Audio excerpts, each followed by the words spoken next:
आपने पूछा, वर्तमान दुखमा काल में आगे आगे और भी विकल्प के अवसर हैं। वर्तमान में भी बहुत सारे विकल्प घिरते हैं। मन विकल्पों से डगमगाता रहता है। कैसे इन विकल्पों से बचें? देखिए, आपकी होनहार अच्छी है, इसलिए आपको संभलने की प्रेरणा से ऐसे भाव आए हैं। आज वर्तमान में कितने जीव हैं जो अपने वर्तमान दुखों को व्यक्त भी नहीं कर सकते और भावी दुखों के आहट मिलने पर भी उनको विकल्प नहीं आता है। आपने जैसे विकल्पों को उदाहरण दिए, व्यापार की अस्थिरता, आगे व्यापार न चलने के लिए राष्ट्रीय सामाजिक आतंकवाद आदि की स्थिति निरंतर बढ़ रही है। भविष्य की समृद्धि अर्थव्यवस्था चौपट दिख रही है। नौकरियां मिलना नहीं है। कैसे जीवन यापन होगा? वैवाहिक विकल्प भी सामने हैं। लिंग अनुपात बिगड़ गया है और नारी सशक्तिकरण के दुष्परिणाम भी सामने दिख रहे हैं।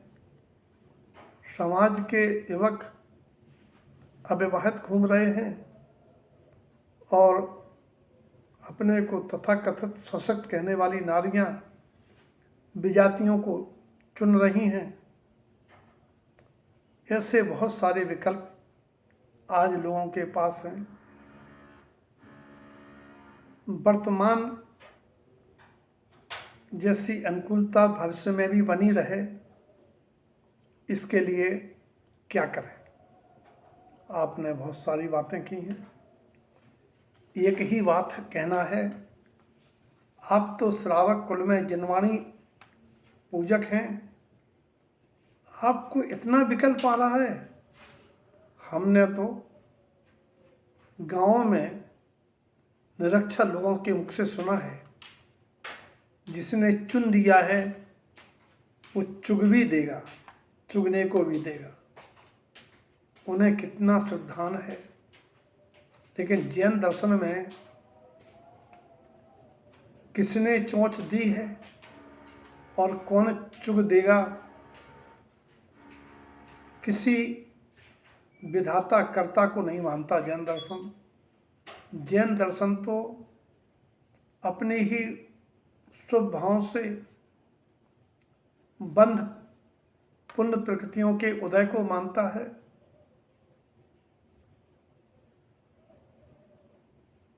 और विकल्प का एक ही विकल्प है, सद्ज्ञान और सदाचार पूर्वक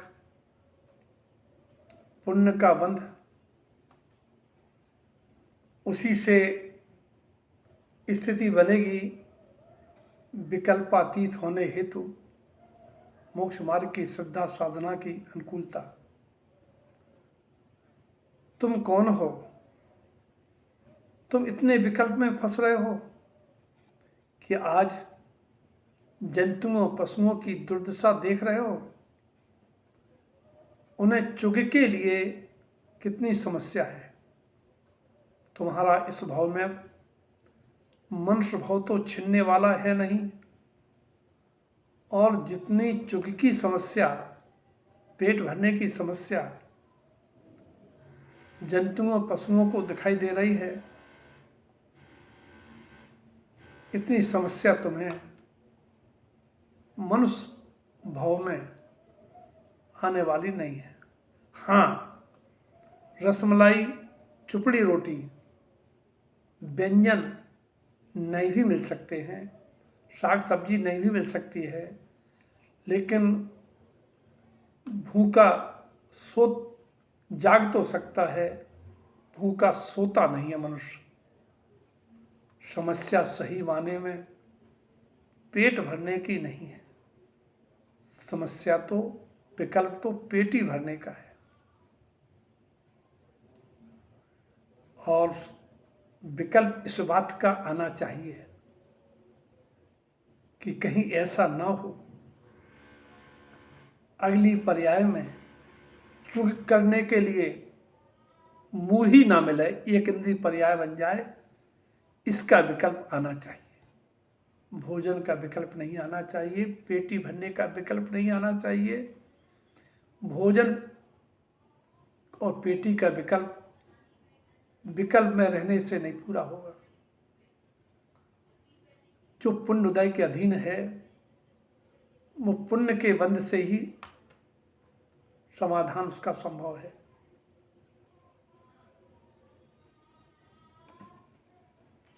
और जब तक खुद का पेट और अपनी पेटी भरने का विकल्प रहेगा तब तक दूसरों को विकल्प पैदा ही करोगे, उसके प्रत्युत्तर खुद को विकल्प होगा। अगर तुम ये नियम बना लो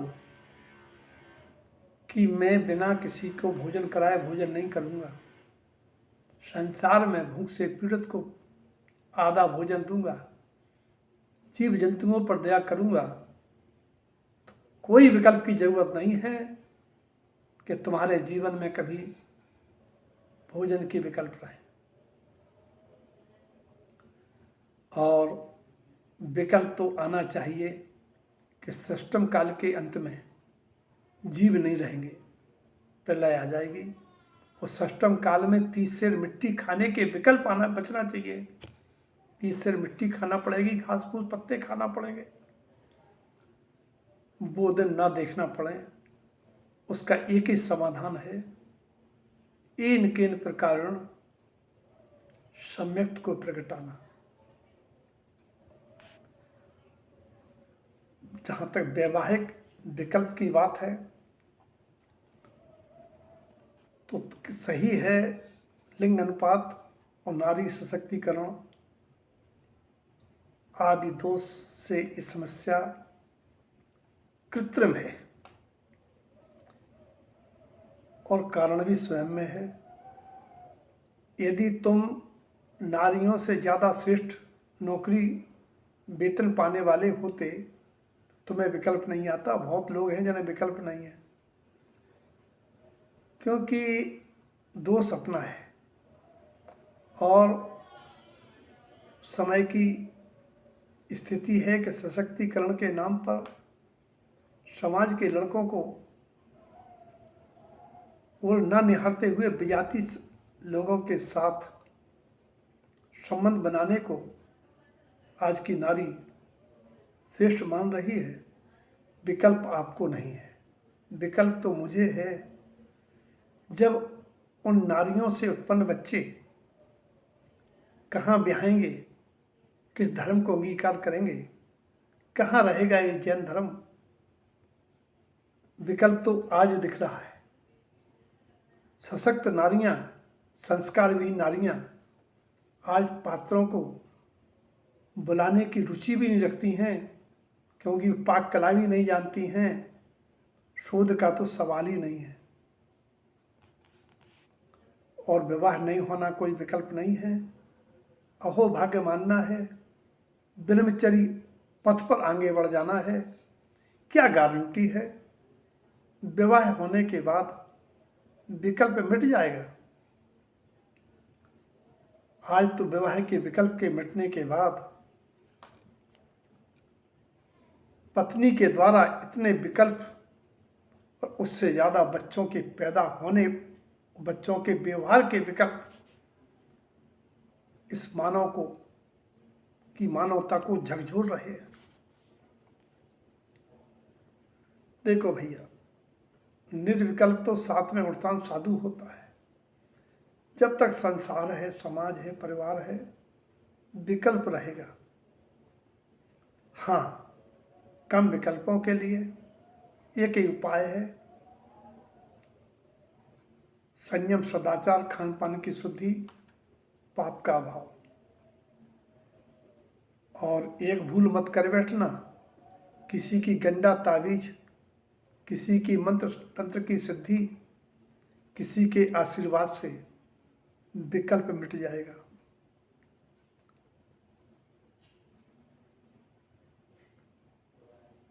विकल्प नहीं हुआ था भगवान आदिनाथ को मरीच के कुमार्ग पे चलने पर। कोई किसी को न विकल्प दे सकता है, न विकल्प बैठ सकता है। खुद अब ज्ञान के बल पर अपने विकल्प बैठ सकते हैं प्राणी। सोच लो ये भी चला जाएगा, बहुत गनीमत है, भोजन मिल रहा है। आशावादी बनो, वर्तमान में जियो, है तो बरसेगा नहीं तरसेगा। पुण्य का संचय करते हुए पुण्य प्रकृतियों के बंध के उदय में आगे भी वर्तमान जैसी अनुकूलता पाओगे। लेकिन ये रेस्टोरेंट है, खाए पिए और फिर चले गए। परमानेंट तो सम्यक पूर्वक जिन मार्गी बन के मोक्ष की साधना से मोक्ष प्राप्त करना ही विकल्पों से बचने का उपाय है। लेकिन विश्वास रखना, जिसने चुन दिया है वो चुग देगा। जो आज अनुकूलता है और हम यदि किसी की अनुकूलता को छीनने का कुछ चेष्टा नहीं करेंगे तो हमें भी प्रत्युत्तर में प्रतिकूलता नहीं मिलेगी, अनुकूलता मिलेगी। क्योंकि हम जो बोएंगे वो हम काटेंगे, इसको मत भूलना। विकल्प की आवश्यकता नहीं है, आनंद में रहने की आवश्यकता है। विकल्पों से बचने के लिए सदाचार में रहने की जरूरत है।